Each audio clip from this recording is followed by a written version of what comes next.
News 18 India. देखिए, मैं BJP के प्रवक्ता जो लंबी लंबी बातें कर रहे हैं उन पे दो लाइन सुना दूं तो शायद उनके समझ में आ जाएगा, देश भी समझ जाएगा। गुंडागर्दी, ईडी जेल, बुलडोजर का करके मेल, लोकतंत्र हो गया है फेल, विपक्ष खड़ा है मांगे बेल। सुंदर स्वप्न न देखो माई, बस बेरोजगारी ही बनेंगे भाई। जमा पूंजी सब लूटे साई, ठेकेदारी प्रथा समाई। कमाल है भाई। आगे जोड़ दें, जीडीपी पर ध्यान लगा के महंगाई ने डाले डाके। बेटा बेटी भविष्य निहारे, बच्चे को है पेट के लाले। कमाल की ये भारतीय जनता पार्टी सरकार है भाई। आप जनता की कोई बात ना करके आप लोकतंत्र का क्या बनाना चाहते हो? लोकतंत्र को लूटतंत्र बनाना चाहते हो? मेयर के चुनाव आपने चंडीगढ़ में देखा क्या था? मेयर के चुनाव में क्या हो रहा था? किस तरह से लूटतंत्र वहां फूहड़ कविता लिखने के लिए जेल अच्छी जगह है। आलोक जी इस पे बोलने को तैयार नहीं। फूहड़ कविता लिखने के लिए जेल अच्छी जगह है। मेरी बात सुनो, आगे सुन लो। आपको पूरी देश ने देखा कि चंडीगढ़ में किस तरह से आपने अपने मेयर को धांधली करके जिताया। क्या ये लोकतंत्र है? सत्ता का दुरुपयोग नहीं देखा आपने? और शर्म भी नहीं आई? और चोड़ों के बोल रहे देखिए हमने हरियाणा में, हमने चंडीगढ़ में अपना मेयर जीत गया। लोग बड़े बड़े नेता उसको बधाई भी दे रहे हैं। और जरा सी अंदर से थोड़ी से तो अंदर थोड़ा एक सेकंड अंदर से कचोटता नहीं है। नहीं, एक सेकंड क्योंकि आपने अंदर से एक सेकंड अनुराग अब आपने 2.5 मिनट बोला। अनुराग जी एक अनुराग नहीं, 1 मिनट ऐसे नहीं, ऑडियो डाउन करिए। अभी अनुराग जी आपने बोला कि देखिए चंडीगढ़ में क्या हो गया। देखिए वही मैं बार बार कहता हूं कि केमिस्ट्री होनी चाहिए कार्यकर्ताओं के बीच में, केमिस्ट्री होनी चाहिए नेताओं के बीच में। अब आप मुझे बताइए, आपने एक तरफा घोषणा करी, जयराम रमेश ने क्या कहा कि एक तरफा घोषणा नहीं हो सकती। हमने कोई घोषणा नहीं करी, अगर हमें अलग अलग लड़ना है तो औपचारिक रूप से ऐलान हो। और अविनाश, एक सेकंड सुनिए अनुराग, पहले सवाल सुनिए। अविनाश पांडे ने क्या बोला, जो कि प्रभारी है उत्तर प्रदेश के कांग्रेस पार्टी के, उन्होंने बोला अगर सपा को अकेले लड़ना है तो अकेले लड़े, हमारे पास बहुजन समाज पार्टी है, हमारे पास और भी ऑप्शंस है। आज लखनऊ में बैठकर उन्होंने ये बात करी। अब आप बोलिए कल को आप गठबंधन कर भी लेंगे तो चुनाव नहीं जीतेंगे तो बीजेपी दोषी है। सपा बसपा का गठबंधन हुआ, सपा के हाथ में कितनी सीटें आई? 5 थी 2014 में, 5 आई 2019 में। बीजेपी दोषी है। सवाल यह है कि आप ग्राउंड पे काम करते नहीं है तो कैसे गठबंधन होगा? अब बोलिए।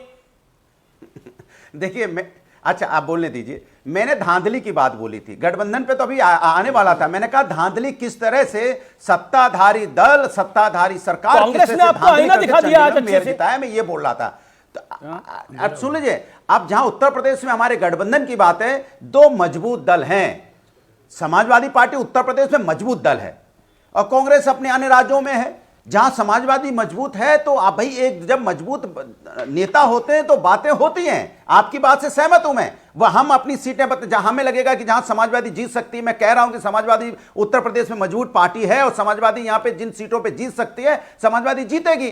कांग्रेस को उनकी मदद करनी चाहिए। जहां कांग्रेस मजबूत है, हमें लगता है जहां कांग्रेस कुछ अच्छा कर सकती है, इसलिए हमने उनको 11 सीटें दी थी। ठीक है, थोड़ी ऊपर नीचे हो सकती है, तो ये आपस में बातचीत चलती रहती है। लेकिन उससे जनता, हम तो जनता की बात करें। महंगाई से इसका क्या लेना देना, बेरोजगारी से इसका क्या लेना देना, इसका महिला समस्या से क्या लेना देना, बुलडोजर से क्या लेना देना, ईडी और महंगाई बेरोजगारी बोल रहे हैं। Doctor Ajay Alok, make your point. Okay, audio down करिए अनुराग बुद्रिया। Doctor Ajay Alok, then Tanuj Khatri.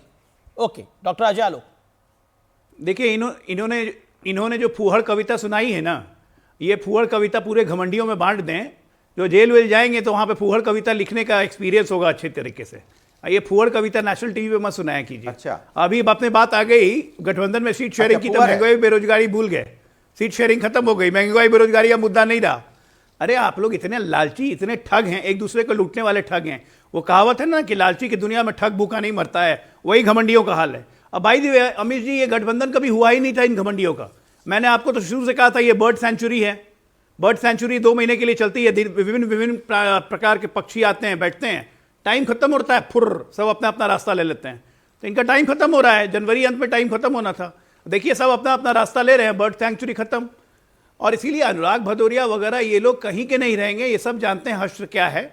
और कांग्रेस पार्टी तो वैसे भी 29 की तैयारी में लगी हुई है। अब लड़ेंगे ये कांग्रेस से, क्योंकि ये मुसलमान जोड़ो यात्रा पार्ट 2 जब यूपी से गुजरेगी तो रूट पता है अनुराग भदौरिया को, रूट कहां जा रहा है।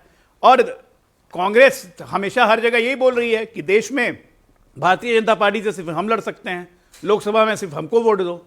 अगर कांग्रेस का जादू चल गया उस तरह जिस तरह कर्नाटका तेलंगाना में चला है और मुसलमान भाग गया इनको छोड़ के, तो इनकी औकात तो 6-7% की भी नहीं रहेगी यूपी में। क्या बात कर रहे हैं ये? जी जी जी, अनुराग 30 सेकंड में जवाब, देन तनुज खत्री। देखिए, आपको इंडिया गठबंधन की इतनी चिंता है, उतनी चिंता अगर आपने एनडीए गठबंधन इंडिया नहीं घमंडिया या जनता की करनी होती तो शायद देश का भला इंडिया हो नहीं जाता। घमंडिया। इंडिया गठबंधन के पल पल पे किसका वोट कहां घमंडिया। जाएगा, किधर जाएगा, इसकी बड़ी घमंडिया। चिंता है आपको। आपको ये चिंता नहीं है कि घमंडिया, आप निषाद घमंडिया। पार्टी को कितनी सीटें देनी है जो मांग रहे हैं। आपको ये चिंता नहीं अपना दल घमंडिया, आपकी सीटें घमंडिया। मांगा कितनी दोगे, या राजभर जी दिल्ली लखनऊ, लखनऊ दिल्ली, लखनऊ दिल्ली, लखनऊ दिल्ली करते करते उनको घमंडिया। वो भी तो बताओ ना। आप सारा सवाल इंडिया गठबंधन से पूछोगे, विपक्ष से सारा सवाल होगा, और एनडीए और बीजेपी से कोई घमंडिया, हाँ, विपक्ष से कोई सवाल ही नहीं पूछना है। कोई जिम्मेदारी नहीं जो आपने सत्ता बोलते में बोलते खुद गड़बड़ा जा रहा है। जनता को कि किसानों की इनकम दूंगा, ठीक है, किसानों की बोलते इनकम बोलते दूंगा। खुद गड़बड़ा जा रहा है।